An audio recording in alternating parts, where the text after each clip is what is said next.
Hello again.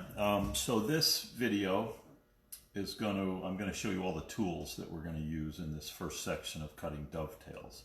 So number one, this is a pair of dividers with a couple of pointed tips. We'll use that for layout.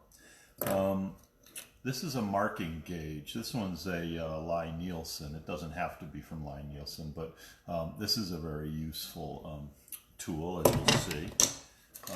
You'll need some pencils.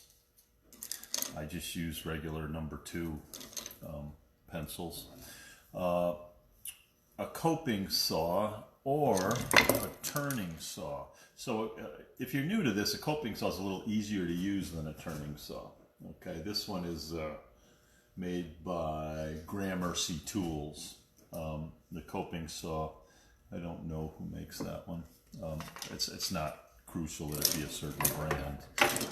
You'll need a mallet. I like this English type mallet for dovetails and small joints. Dovetail saw.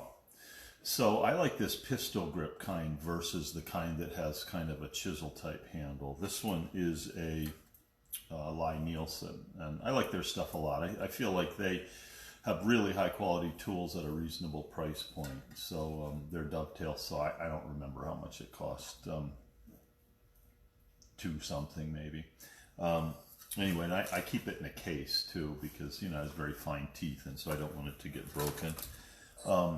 Dovetail gauge, I find this very useful. This is an 8-in-1 made by Veritas, and very useful tool for layout.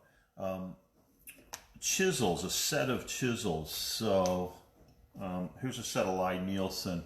So if you have if you have chisels from 1/4 inch to 3/4, which is what this is, then you've got plenty of bevel chisels for most of your dovetail cutting. And then I like to have one bigger chisel, like a 1-inch, and so this is a Japanese that I use for, and you know, pretty much that's enough chisels right there for dovetailing. A plane for smoothing off the dovetails when you've cut them. So you can use a block plane, you can use a bench plane. This is a Lie-Nielsen low-angle bench plane, low-angle jack, which I like a lot for just kind of general work like this. So I believe that's all the tools that we'll need for cutting these dovetails. And of course, you know, a workbench with a good vise. And a good light.